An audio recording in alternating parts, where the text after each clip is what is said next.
Filmes de terror dos anos 80 que traumatizaram uma geração. Se você cresceu nos anos 80 ou foi criança nos anos 90 assistindo TV aberta, com certeza tem um trauma causado por algum filme de terror da época. Era sangue de mentira, maquiagem tosca, mas que causava um medo real. Hoje no Pop Sem Filtro, a gente vai relembrar os filmes de terror dos anos 80 que traumatizaram uma geração inteira. Prepare-se, porque alguns desses ainda dão calafrio até hoje. A Hora do Pesadelo 1984. Fred Krueger.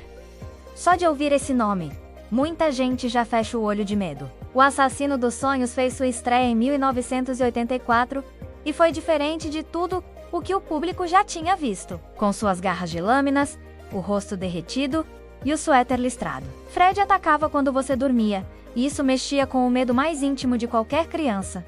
O pesadelo que vira realidade?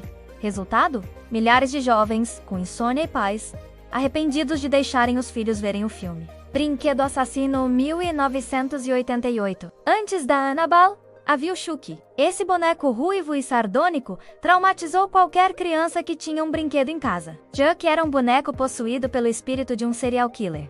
E o que parecia um presente fofo, logo virava uma arma do mal. O pior, era pequeno, sorria e corria pela casa à noite. Nos anos 90, muitas crianças se recusavam a dormir no mesmo quarto que bonecos. E com razão. O Enigma de Outro Mundo, 1982. Esse clássico de John Carpenter era quase um body horror sci-fi. Alienígenas, isolamento e criaturas deformadas num posto avançado no Ártico. As cenas de transformação corporal e criaturas grotescas eram tão realistas que até adultos passavam mal. Para muita gente foi o primeiro filme que fez pensar: não dá para confiar em ninguém. E as imagens continuam perturbadoras até hoje. Só pesquisar no Google com cautela. Poltergeist, o fenômeno 1992. Estão aqui.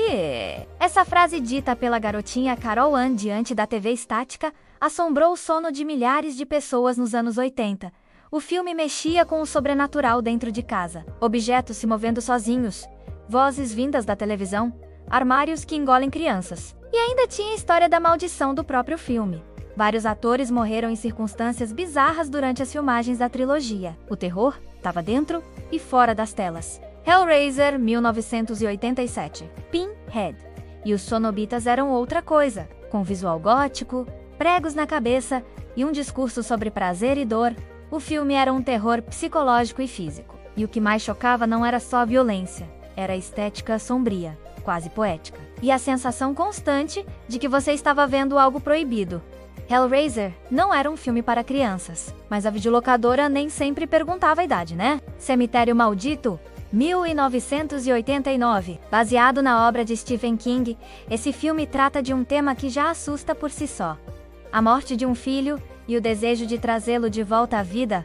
O problema? Quem volta nunca volta do mesmo jeito, com cenas perturbadoras envolvendo um gato zumbi, um bebê assassino e uma vizinha deformada. Esse filme marcou uma geração que nunca mais viu cemitérios do mesmo jeito. A Morte do Demônio, 1981. Conhecido também como Evil Dead, esse filme de baixo orçamento virou referência do terror trash. Cabana na Floresta, Livro dos Mortos, possessões bizarras, mutilações, tudo isso com sangue espirrando para todo lado. Mesmo com efeitos toscos, a mistura de comédia e terror deixava as pessoas desconfortáveis de rir enquanto viam coisas horríveis. Bruce Campbell virou lenda e o Necronomicon entrou pro vocabulário do medo. Christine, o Carro Assassino, 1983. Outro filme baseado na mente doentia e brilhante de Stephen King. Christine era um carro vermelho possuído que tinha ciúmes do seu dono e matava quem se aproximava dele. Sim, um carro assassino. E funcionava. Era como se o carro tivesse personalidade e um ódio mortal de qualquer um que atrapalhasse seu relacionamento com o motorista. Resultado: trauma de estacionar perto de carros vermelhos por um tempo. Colheita Maldita, 1984. Mais um da lavra macabra de Stephen King. Dessa vez, o medo vinha das crianças fanáticas que assassinavam adultos em nome de uma entidade misteriosa chamada Aquele que Anda por Detrás das Fileiras. Crianças assustadoras, espantalhos milharais e um culto homicida. Precisa de mais? O filme criou uma atmosfera sufocante e desconfortável que transformou milho e campo em símbolos de puro pavor. O Iluminado, 1980. É impossível falar de filmes traumáticos sem citar O Iluminado, de Stanley Kubrick. Apesar de não ser um filme de sustos, sua atmosfera de tensão, os sons, os corredores infinitos e as cenas daquelas gêmeas no hotel vazio incomodam profundamente até hoje. E claro, Jack Nicholson destruindo a porta com um machado e gritando "He's Johnny" virou uma das imagens mais assustadoras e icônicas da história do cinema. Bônus. Por que esses filmes traumatizaram tanto? Esses filmes tinham alguns ingredientes que causaram esse impacto duradouro. Acesso descontrolado, crianças e adolescentes assistiam sem censura. TV aberta nos anos 90 reprisava essas obras à tarde ou de madrugada. Falta de efeitos digitais.